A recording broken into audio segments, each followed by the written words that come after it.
Hey guys, welcome to day 9 of Vlogmas, and yeah, I'm wearing a dress. You guys know I failed.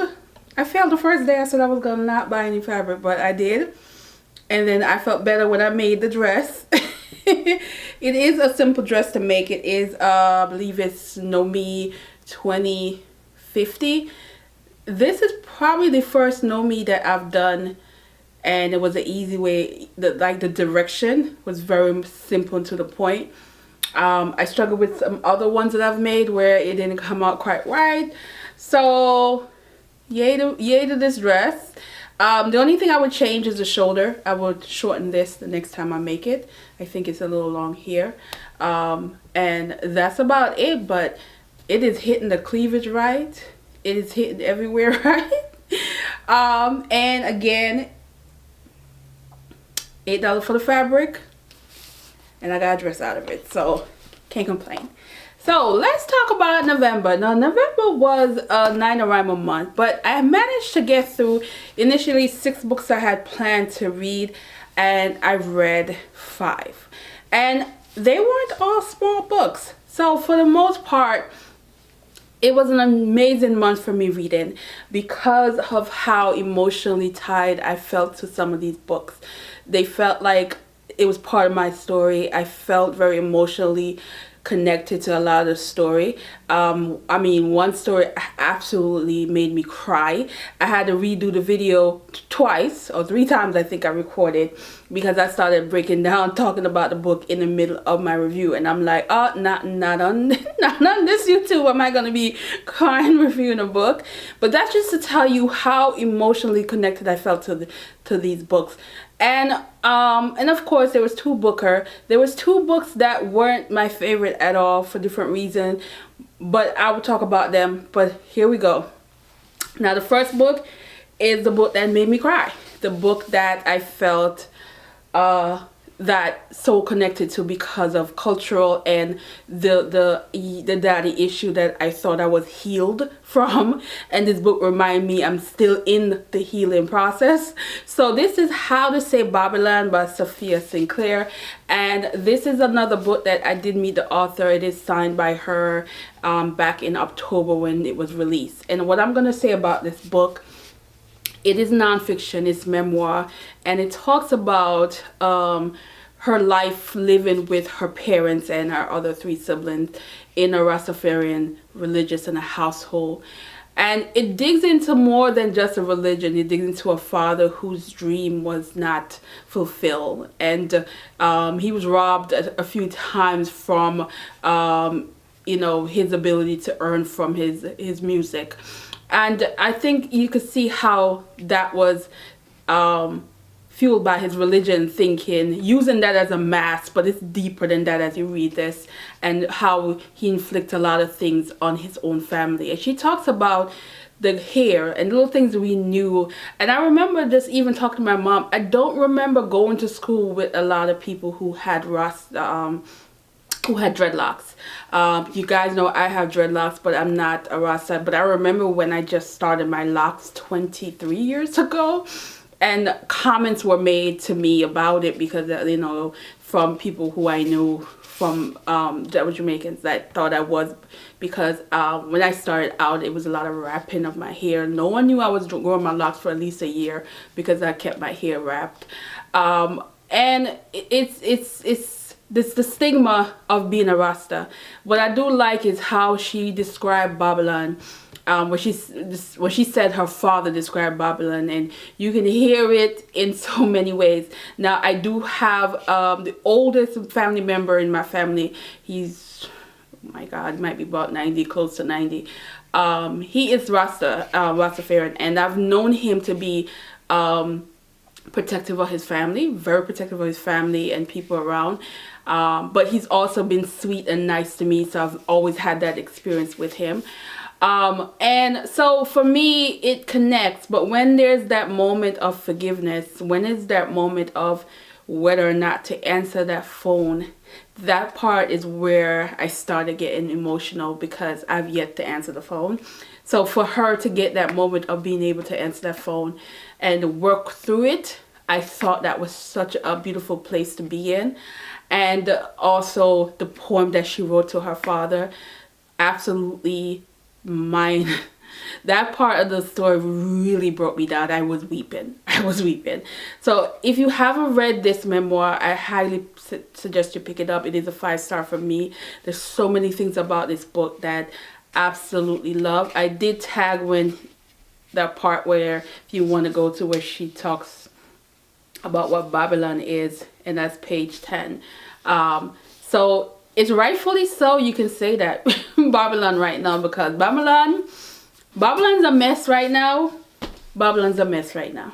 Then it got to another story where I picked up, where again I felt emotionally connected to this story, and it's because it talks about relationship, marriage, and childbirth, and being a mother, and choosing whether or not to have a child or wanting a child.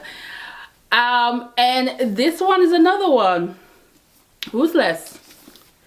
And Crystal Zara Apia. So this is a debut, and it's one of the books that was sent to me. And as soon as I hauled it, a few people said yeah, and I got to it right away, and I'm glad I did. This one really digs into marriage and what each party wants out of that marriage. What do they want to hold on to as far as themselves and their career and their dream and aspiration, and how another person who you love wants can also not be, make the relationship complicated and make you do things for them, but then also them not realizing what you want out of the relationship as well. This one really is an emotional read. There are certain parts of this that I just thought about, because I talked about 2 blog posts that I wrote, and I kept it in all the videos so far in the last, where there's that deal breaker. And when do you choose to do that deal breaker? There's always somebody who feel that their love is strong enough to change your mind about certain things. And in this, you can see how that happened in a way that became an issue, became a breaking point in their relationship, and how do they come back to each other. What I love about this is that there's that talk, that necessary communication that happened, and it happened when it was supposed to happen. It happened at the right time, and I appreciate how the author ended this in that aspect, because you felt like, okay, we were going to move past this, and no matter what happened, this is how we felt, and we put it out there, and the love was still there, that kind of deal. That's the best way I'm gonna sum it up, because I don't want to give too much away with this. But this one was really, really good. It's a debut that most people should pick up, and I highly suggest it. The next one is also one that was sent to me. It's a debut. I did a recent review. Unfortunately, the Coleman Hill did not give me the feels.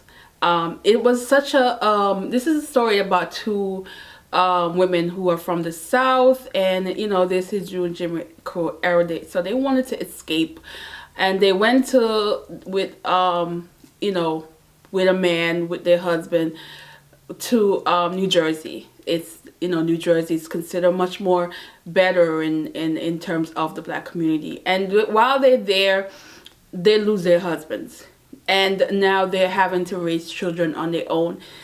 Now there is that beginning of the story where I'm enjoying it. I'm enjoying the direction that's going. I'm enjoying everything about it. But at the same time, I felt like there was just way too much going on, that it lost like what was the point of the story. It's become such a drama-filled book that you're just like, why? So it just did not live up to the beginning of the book. I think that the author lost her way of trying to shock the readers, that she lost her way with this one. The next book is a booker, and this is The Study of Obedience, and this is Sarah Bernstein. Now, I did not love this.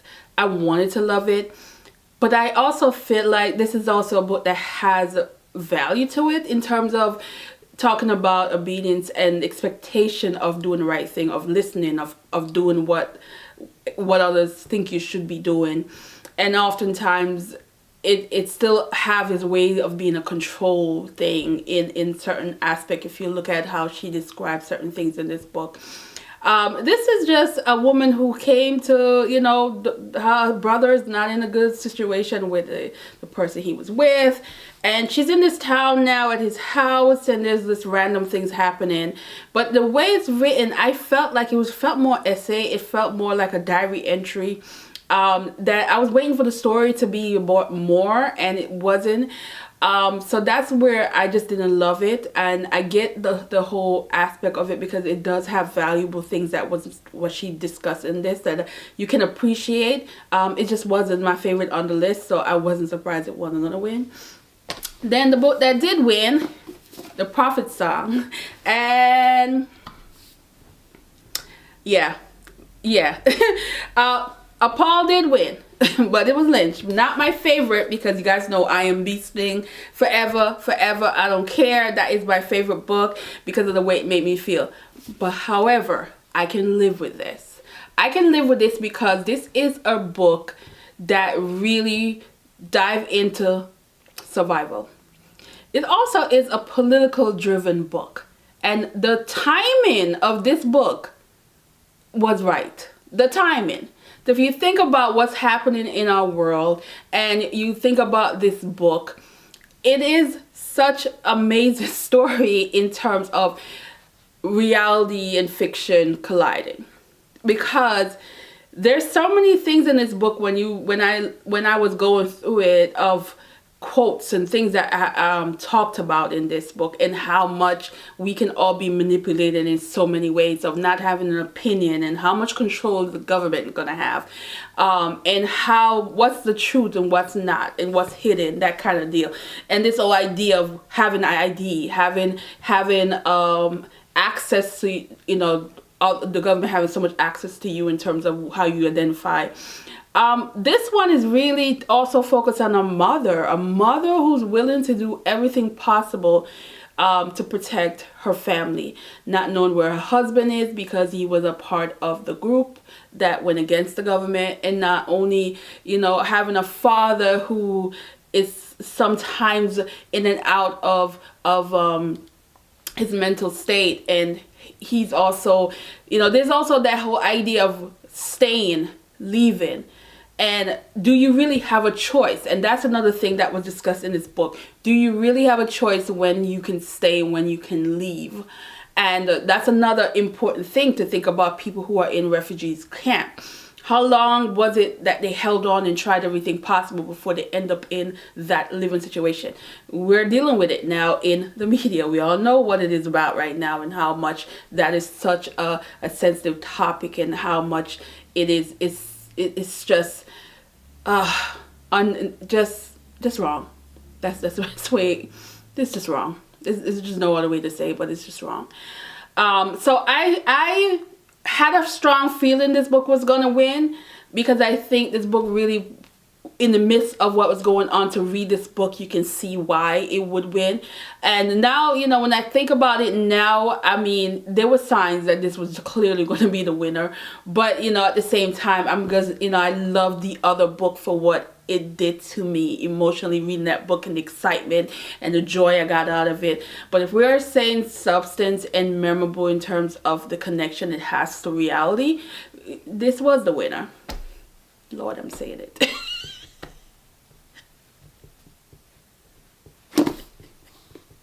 Damn it, I'm looking at Bee Sting. No, babe. It's still you. It's still you, Bee Sting. It's still you. I'm looking at her. Looking at her, at, you know, that chunky bee is looking at me. Anyway, so, yeah. This was a winner. Not mad of it at all. So that's all the books that I got to. And I am happy with the books that I read. And, Yes, in November. So anyway, guys, I'm gonna pick them up in the field. I will see you tomorrow. So tomorrow I'll give you what I've done so far with the closet. It looks so much different, and I cleaned up my loft because you see how yesterday it was looking just a mess. And I will show you the things that I still have to go through. And yeah, so see you the next one, guys. Bye.